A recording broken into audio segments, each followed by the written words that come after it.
Hi. So I wanted to talk about the meditation technique that I was reading about a couple days ago and how I apply it, because that makes it, from a couple conversations I've had with people about that video, they're like, how do you apply this? Um, the the first thing that is, I don't know, necessary or useful is that you start with having a meditation practice. And that can be 10 minutes or 15 minutes or 20 minutes or an hour. And that can be once a day or twice a day or 4 times a day. It can be the time you use on the train, and it can be as soon as you wake up and before you go to sleep, which is what I'm doing right now. But it depends on how you work with being scheduled. But it's important that you give yourself time, and in this instance, the meditation is specifically about being present.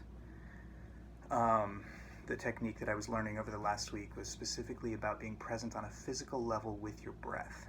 So not about mantras or visualization, just feeling the air moving in and out through your nostrils is the traditional technique they use. And the place that I was studying was called IMS, and they're not sticklers to adhering to a strict thing for every person. So if you feel the air moving around your nostrils, that's the traditional way. You feel the sensation of the air moving out. But if it works better for you to feel it in your throat, or to feel it in your heart, or to feel your abdomen, then that's what's most important, is that you work with what feels better for you, what works better. But it's about feeling the breath moving and being present to the breath moving. And everything that tries to distract you from that, you just try to return to the breath. You notice when you're thinking, you try to return to the breath. Now, this is how I got to this loving kindness meditation, was in trying to just stick with the breath, all of these thoughts came up, judgments against myself, judgments against people. I got really angry, hating people and blaming them, and myself and hating myself and all the things I've done wrong. And that's kind of a normal thing that people do a lot. Like, I fucked up my life, and I fucked up his life, and rah, rah, rah. So the loving kindness meditation is about loving them. And I've done this in the past for years. And in fact, my history of loving is that I felt like growing up, I had no idea what love was. Like, it was a Hallmark idea, and it didn't make any sense to me. But as I started traveling the world, I saw people that I felt like they really loved. I felt like they really loved their lives or people, and they had gratitude. And actually, gratitude was the more attractive thing at the time that led me into wanting to learn about love. So I've learned about love a long time, but never with the concept of training the heart to only love, which is, I think, essential to the practice, because ultimately what we're looking for is a sense of safety and security and an end to suffering for ourselves. And we can't do that if our heart is all of a sudden going to hate ourselves. If our heart is all of a sudden going to blame someone else and hate someone else for something they did, it's impractical, because people are always going to let you down, and you're always going to let yourself down, because we're imperfect.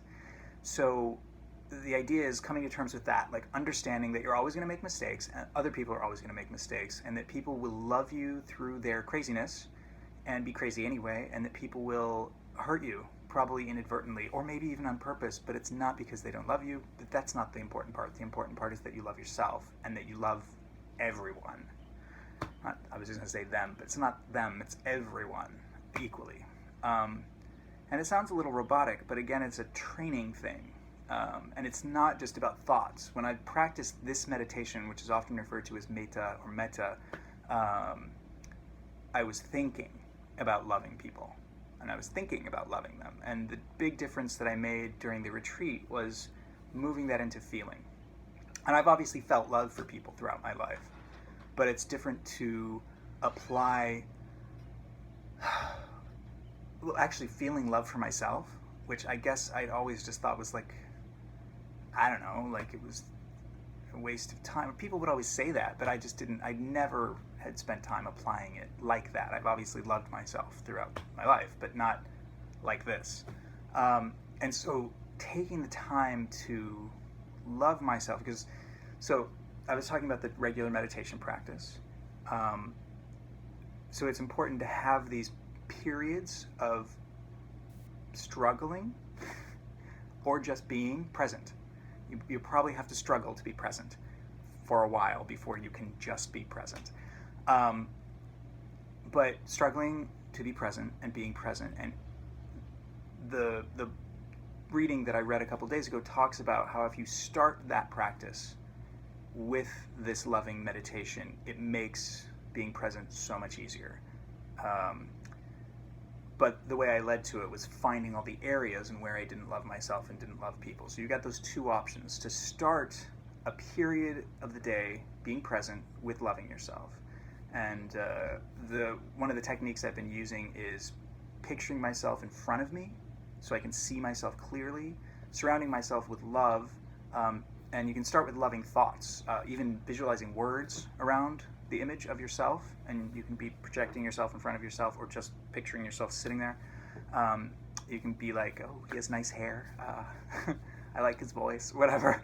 Or, applying it like, I love my own hair, I love my own body, I am a caring person, I am a loving person, things like that you, to a certain degree, know are true, but you don't tell yourself because that would be silly, and then you just do that a lot until you start to feel it.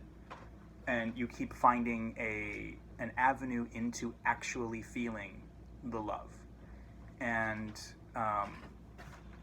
the more you can get into that, and that can just take a second or it can take a couple minutes, but you actually want to feel like the tenderness opening up in your chest, the tingling, the warmth spreading. I mean, that's the way it often feels for me. Then, and again, because I've been doing energy healing and massage and stuff for years, the next step to that is, may you be free from suffering, or may I be free from suffering. Again, depending if you're projecting in front of yourself. I will picture myself like stripping a layer of static from the top down. May you be free from suffering, and it just falls off. Suffering is the potential for suffering, but it's also suffering now, right now in the present. And both when I'm projecting all this love and feeling the love from my heart, it's also important to feel it in myself, feel myself being loved by myself. So the act of loving myself, and then the act of feeling myself being loved by myself, and then feeling myself being removed, having the suffering removed. And then the next phrase is, and may you be filled with peace. May you know peace. Sometimes I use all of those. And that I often visualize as like an infinite stillness flowing up from beneath, which is a yin and yang thing. So this is my Qigong practice. Feel the yin coming up, feel the peace coming up, filling up the whole body, and just leaving the body in peace. And so, again, I visualize that. I put the act in place, the wish for well-being and peace for myself, and then feel that and fill my body. And then the last part of that is just, may you be happy. And when I was doing it this morning, literally, I just felt like a smile come across my face. It was just, and again, it's maybe a struggle for a while to practice these things, but when you practice it, then it just can happen. You get more skillful at it. And then you apply it to someone who's nearby, if you have someone in the same room with you, or the first person who pops into your head, or someone that you just love and you apply it to someone. You do the exact same thing. You picture them, you find an avenue into loving them, be it thoughts about them or looking at them or whatever. It might just be easy because you love them and you're like, I love them, and you feel the love flowing from you into them, and you can picture it as light or warmth or whatever. And then you remove the suffering from them. Wish, may you be free from suffering. May you be at peace. May you be happy. And the happiness in the visualization from you radiates out from them. And you can do that to a couple people. That's what I tend to do, is I'm like, people that I love, people that are nearby, blah, blah, blah, blah. And you can do it with people. Then it's nice to apply it to people you don't really know very well, or people that you don't really care about. That's a nice practice. After the people you actually love, you apply it to like people around you on the street or people that you know in a shop. And then you apply it to people you have trouble with. So the neighbor who drives you crazy, or the ex-boyfriend who still hurts your heart when you think about him, etc., etc. You apply it to people that you actually are having difficulty loving.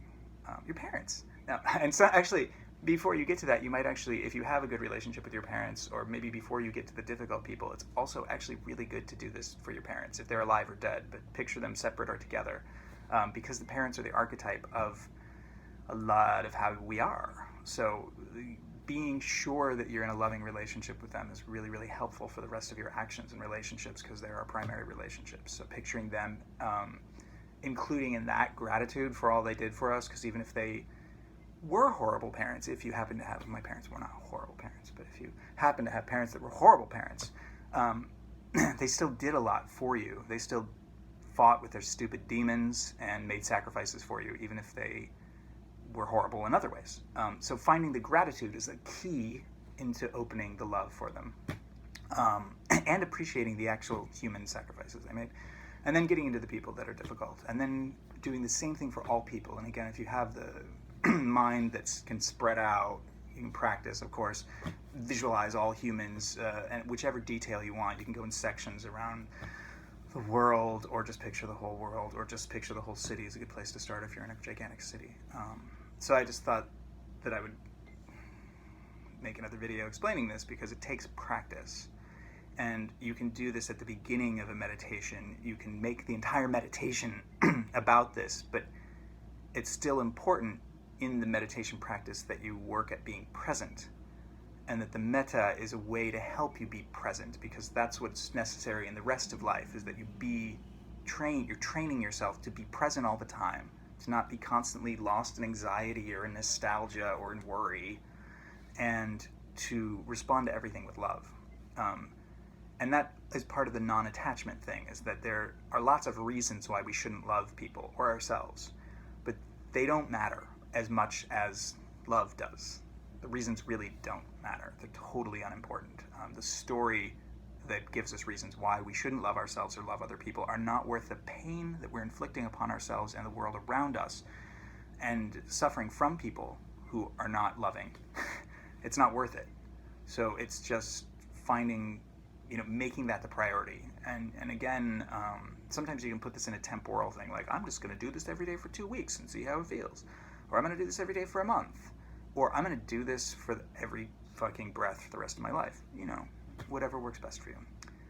So if you have any questions, feel free to ask, because I love elaborating on things endlessly. Love you.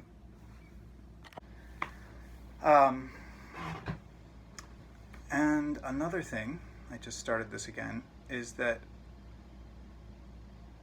I think it's very important. One of my friends mentioned that in the meditation he was doing for the last few years, there was no concept of healing in that. And again, because I come from a history of being a healer, it's because pretty much my whole life I've had a acute awareness of how much pain I'm in, and everyone around me. When I look at people, I see it very, very, very deeply a lot of the time. And so healing has always been a big deal for me, and healing to me means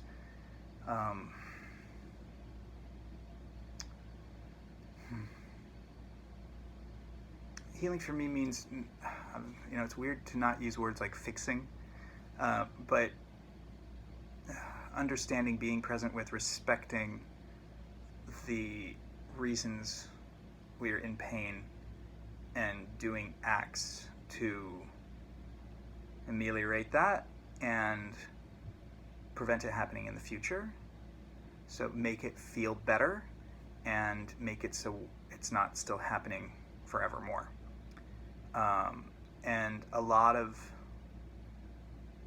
that happens naturally when you wish well-being for yourself and other people, and actively apply well-being. So the meditation just intrinsically was a healing act for myself. I was doing Reiki and Qigong and visualizing stuff because that's just what I do my whole life, But regardless of all the techniques and tools for healing, knowing that by applying love to yourself and everything else, because love is kind of, if you break it down, love is what makes everything come together in order, and hate is what makes everything fall apart in chaos. And so if there is pain, there is a hate and a chaos somewhere ripping something to shreds, causing a suffering. And love is the universal physician for that. Love and presence. You have to actually be present with it to feel it, which is another part of why I was talking about how you have to start this and tie it with being present. You have to be present with it so you can feel it and love it. And a lot of times these things will come up as relationships, either with people or with yourself. Blaming yourself for doing something wrong, or blaming other people for doing something wrong. And by feeling the pain, be it physical or emotional, and then applying love to it, that's actually healing. And that itself is also an act of self-love. Like, self-love can be like a moment of visualization and feeling, and it can be hard fucking work. Like doing your meditation practice every day, doing yoga every day, or gym if that's your thing, or cutting out carbs if that's your thing, or stopping smoking, whatever your thing is that is a difficult physical act of love to yourself, because you're healing yourself with the understanding that you're making yourself feel better right now, but also cutting out the act of hate that you're regularly inflicting upon yourself that's causing the pain. And a lot of it we don't know we're doing. We don't know the pain we're causing to ourselves. And that's why the importance of becoming present with everything is so important to be healed. And so I wanted to put that in as a little addendum, is that we need to be in a state, understand this is an act of healing for ourselves, for everyone in our lives, and ultimately for the world. If it's the biggerness, then we can encapsulate in wordsness. All right, there we go. There again. I was saying earlier, I feel like Yoko Ono. Love you.